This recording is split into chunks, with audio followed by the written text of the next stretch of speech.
그럼 2024년은 어디가 좀 더 포커싱을 받을까요? 광물 쪽이 제일 저렴했고, 네. 그 다음에 양극재, 그 다음에 셀 순이어서 그렇게 말씀드린 거거든요. 네. 지금은 좀 이제 양극재하고 이제 광물하고 차이가 크게 안 나는 좀 이제 그런 형태고요. 셀하고도 사실은 이제 이 상승 여력이 많이 차이 안 나는. 그러니까 지금은 다들 8개가 다들 괜찮은 것 같아요.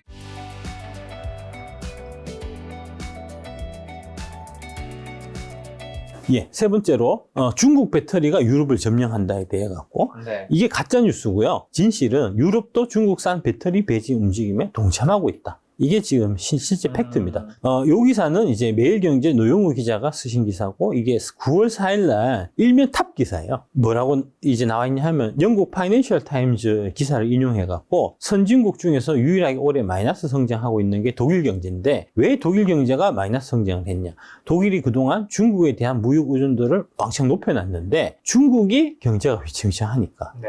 독일이 따라서 이제 경제가 안 좋다. 이제 그 얘기를 하고 있고, 그 다음에 미국이 계속 중국하고의 이제 갈등을 하면서 중국하고 무역하고 있는 거를 계속해서 이제 되돌리려고 하는 이제 그런 형태, 힘의 논리를 앞세우면서 세계 경제 질서를 이제 주도하고, 그러면서 미국하고 지금 라이벌 관계에 있는 중국 경제가 이제 심각하게 침몰하고 있는 그런 상태가 되다 보니까 중국에 그동안 기대에 성장했던 독일 경제에 날벼락이 오고 있다 하는 이제 그런 내용의 기사고요. 이게 왜 중요하냐면, 이런 큰 그림 하에서 지금 이제 유럽에서 중국을 손절하려고 하는 그런 움직임이 일어나고 있다는 거고요. 그 손절한 움직임에 당연히 전기차, 배터리도 당연히 포함입니다. 그런 얘기입니다. 다음 보시면, 그래서 EU가 최근에 9월 27일 날 테슬라와 중국의 그동안 긴밀한 결탁에 대해서 조사에 들어가겠다. 이게 이제 EU에서 전기차 보조금, 중국산 전기차, 중국산 배터리에 중국 정부가 부당한 형태 각종 보조금을 지급하는 거를 이제 조사를 해서 그 보조금 지급한 만큼의 상계 관세를 지금 물리겠다는 거잖아요. 그러니까 기존에 보면은 특히 이제 같은 데서 이제 올 연초부터 계속 밀고 있는 게 중국산 전기차가 세계 시장을 장악하고 있다. 특히 유럽에서 많이 팔고 있다. 그게 이제 원가 경쟁력 때문에 그렇다라고 이제 얘기를 하고 있었는데, 사실은 그 원가 경쟁력이라는 게 그 중국산 이제 전기차나 배터리 회사의 그 자체적인 이제 기술력이나 이런 데서 발생한 원가 경쟁력이 아니고, 중국 정부가 뒤로 보조금을 많이 지원해 줬기 때문에 그렇다는 거거든요. 그래서 그런 부분에 대해서 EU에서 가만히 두면, 이거 중국이 저런 식으로 이제 유럽 들어온 차들한테 뒤로 다 뒷돈 대주고 해서 싸게 팔아갖고 시장을 다 먹어버리면 그 유럽은 다 망하는 거 아닙니까? 유럽 자동차 시장, 배터리도 마찬가지고. 그래서 안 되겠다. 조사하겠다는 거고, 이거 조사하면은 결국 이제 우리가 옛날에 한때 뭐 미국으로부터 철강 관세, 덤핑 관세 이제 두들겨 맞아가지고 휘치휘치 했던 거하고 마찬가지의 그런 일이 유럽에서 중국산 전기차, 중국산 배터리에 생길 수밖에 없다는 거죠. 근데 거기에 테슬라가 지금 중국에서 생산해서 유럽으로 수출하는, 이제 그 상하이 공장에서 생산하는 게 주로 유럽에서 많이 팔리거든요. 유럽에서 팔리는 거에 지금 한 80% 정도가 중국에서 생산해서 팔아요. 거기에 보조금을 중국 정부가 많이 지원했고, 그 보조금을 지금 유럽에서 조사해서 그거에 대해서도 역시 마찬가지로 관세를 물리겠다는 거거든요. 그렇게 되면 중국에서 배터리를 만들어 갖고는 이게 문제가 해결이 안 되고, 유럽에서 만든 배터리를 이제 테슬라에 실어서 차를 팔아야 된다는 얘기거든요. 네. 독일에 이제 또 테슬라 기가팩토리 공장이 있으니까 기가팩토리에서 전기차 만들고, 배터리는 인근 폴란드나 헝가리 같은 데서 만든 배터리를 조달을 해서 써서 만들어야 되는 상황이 되는 거잖아요. 결국은 이 얘기도 테슬라가 유럽 판매를 위해서 중국산 배터리를 배제하고 K 배터리를 써야만 되는 상황이다. 이렇게 가는 거죠. 미국이 아닌 EU도 이제 중국 2차전지 배터리를 조금씩 끊어내고 그렇습니다. 예, 동참하고 있습니다. 동참하게끔 네. 미국 정부가 계속해서 압박을 가하고 있고요. 예, 그건 우리나라도 예의가 아닙니다. 우리가 그 윤석열 정부가 이제 자꾸 중국 꺼져라, 미국하고 친하게 지내자 얘기하는 게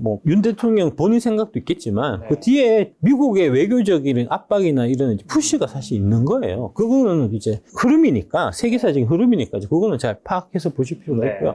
이런 차원의 일환으로 프랑스판 IRA가 발표가 된 겁니다. 이것도 그래서 이거 한국 배터리한테 되게 악재인 것처럼 얘기했다더라고요. 네. 아시아 전기차, 아시아산 전기차, 아시아산 배터리한테 악재다 이렇게 얘기했는데 기사는 뭐 악재인 것처럼 나왔는데. 예. 근데 그게 말이 안 되는 게 이제 뭐 네네. 전기차는 이제 뭐 나중에 뒤에 설명드리겠지만 전기차 일단 차치하고 배터리는 아시아밖에 만드는 나라가 없어요.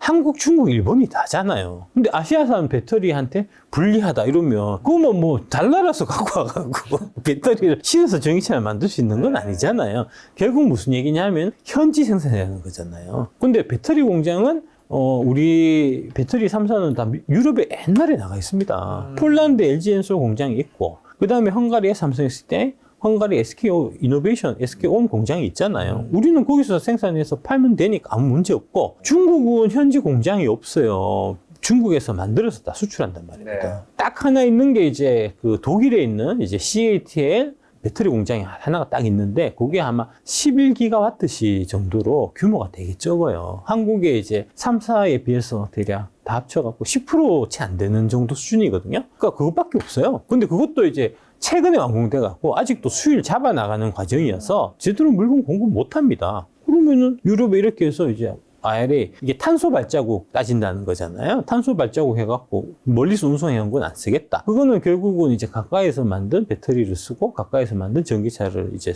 만들면 되니까 이제 자동차 공장도 유럽에 우리가 현지 공장에 있고 배터리 공장도 우리가 유럽에다 현지 공장에 있으니까 한국에는 유리하고 중국은 없으니까 배터리 공장도 중국에 없고 전기차 공장도 중국에 없으니까 중국한테는 일방적으로 불리한 뭐 그런 거잖아요.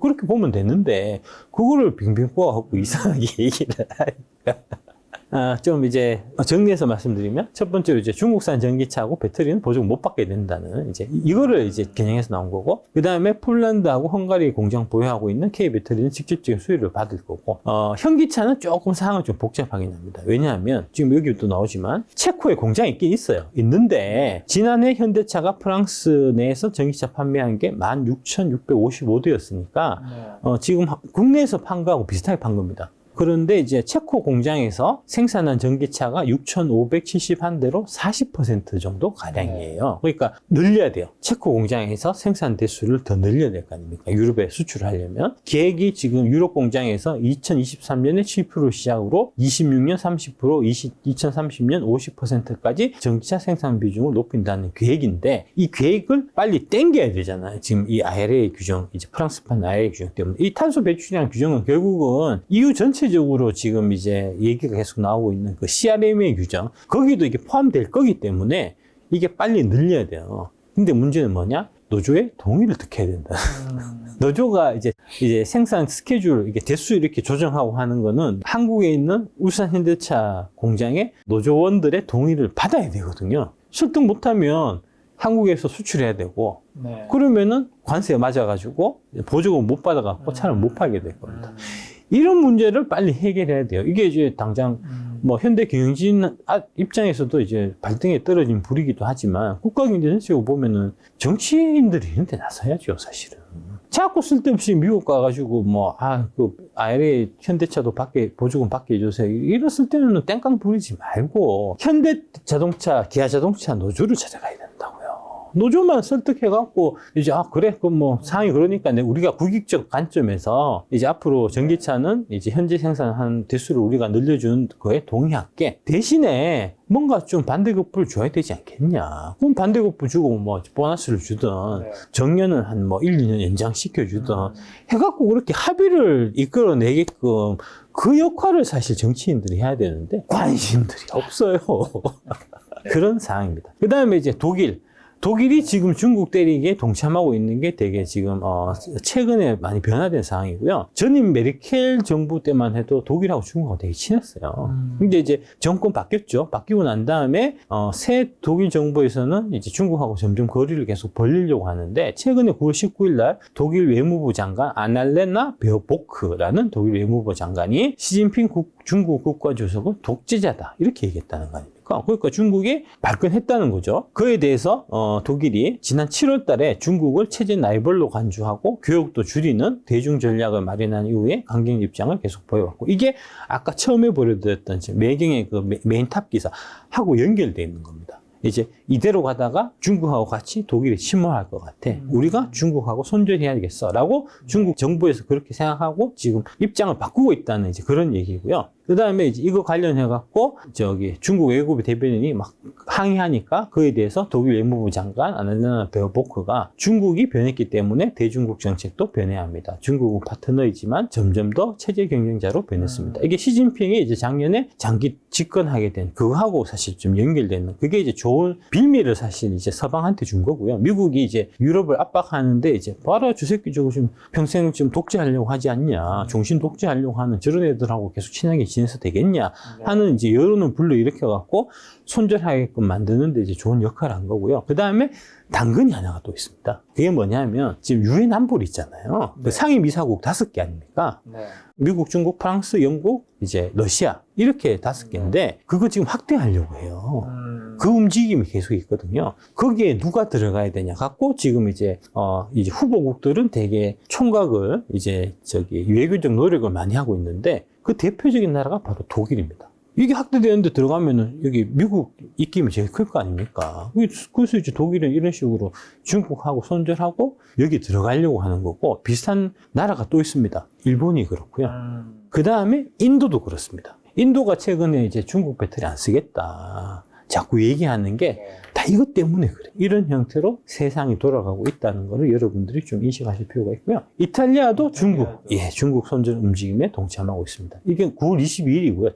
다 최근 기사예요. 중국 1대1로 계획이란 거는 이제 많이 들어보셨을 텐데 유럽에서 그 중국 1대1로 계획에 이제 그 포함되어 있는 나라가 이탈리아 딱 하나입니다. 옛날에 트럼프가 이것 때문에 이탈리아하고 많이 싸웠어요. 이제 트럼프는 막말하잖아요. 너 새끼들 그따구로 하면 너네 나라에 폭탄을 터뜨려 주겠어. 뭐 이런 유의 이제 험한 말도 서슴지 않고 그래서 이제 막 티격태격하고 많이 그랬는데 바이든 정부 들어와서 이제 바이든 정부가 처음에 이제 내세웠던 게 동맹의 복원이지 않습니까? 그래서 실제로 이제 동맹을 복원하면서 이제 뒤로 살살 구슬려 갖고 유럽을 미국 편으로 이제 이렇게 땡겨오려고 하는 그런 이제 작업을 많이 했고요. 그 작업의 결과 이분이 이제 이탈리아 외무부 장관인데 이제 안토니오 타야니 이탈리아 부총리 겸 외무부 장관인데 미국의 폭스 뉴스하고 인터뷰하면서 무슨 얘기를 했냐? 1대1로 관련 협정을 종료할 계획이다. 조르자 멜로니 총리가 이미 중국 측에 탈퇴 계획을 통보했다. 이런 식으로 지금 중국을 손절하는 분위기가 유럽에서 되게 이제 많이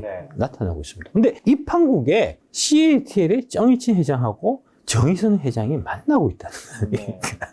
23년 4월 5일 날 정의친 회장하고 만나서 이게 지난해 11월 달에 만나고 이후 3월 이렇게 만난 것 같아요. 만나갖고 두 번 만났다는 겁니다. 만나서 배터리 물량 확대, 북미에서의 양사협력 이런 거를 계획했다는 거 아닙니까? 최근에 CATL이 포드를 통해서 미국 인플레이션 감축법을 위해서 미국 시장에 진출한 거를 눈여겨보고 요거하고 똑같은 모델을 현대차하고 CATL하고 같이 하자 하는 계획을 정의친하고 정의선이 얘기를 했었다는 겁니다. 그런데 이것도 지금 포드가 안 되기 때문에 당연히 현대차도 안 되겠죠. 근데 이거를 계속 얘기하는 와중에 그러면은 지금 미국의 배터리 공장 짓고 하는 데 있어서 이제 LG엔솔이나 SK온하고는 얘기가 없었을 거 아닙니까? 그래서 그동안 이제 지금 포드나 GM은 LG, 포드는 SK하고 손을 계속 잡고 공장 건설 계획을 계속 발표하고 실제로 지금 공장을 많이 짓고 있는 와중에 현대차는 CAT라고 같이 손잡아서 미국에 공장 지을 계획을 갖고 있다가 그러다 보니까 LG엔솔,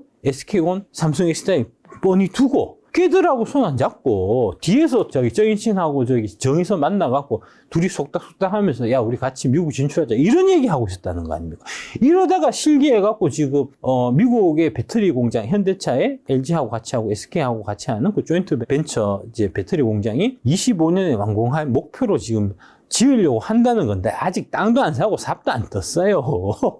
언제 지어지겠습니까? 완공된다고 해서 배터리가 후딱 나오는 게 아니라니까요. 1, 2년 또 수율 잡고 시간 걸린다니까요. 지금 이제 그 얼티엄 셀즈 1공장이 작년 가을에 지금 완공이 됐는데 지금 1년 지났잖아요. 아직도 원래 생산해야 될 그 캐파의 50%도 지금 생산 못 하고 있어요. 그만큼 이게 민감하고 생산하는데 시간이 많이 걸리거든요. 공장 만들고 난 다음에. 이거 다 무산되면서 이게 지금 전기차에서 이니시티브를 현대차가 놓치고 있는 거고. 그리고 그 결과가 대한민국의 전기차 시장만 유독 안 팔리는 지금 그런 현상으로 나타나고 있는 거 아닙니까? 어쨌든 올해도 이제 2차 전지가 조정을 겪은 게 이번이 처음은 아니잖아요. 그렇습니다. 지난번에도 뭐 겪고 다시 바닥 찍고 올라가고 근데 예. 이번에는 좀 폭이 큰데 예. 작가님은 이번에도 바닥을 좀 찍고 다시 반등할 거라 보시는 것 같긴 한데 그 모멘텀은 리튬 가격 외에는 뭐가 있을 수 있을까요? 지금 많은 분들이 관심이 이제 조금씩 떠나고 있다는 것도 좀 느껴지잖아요.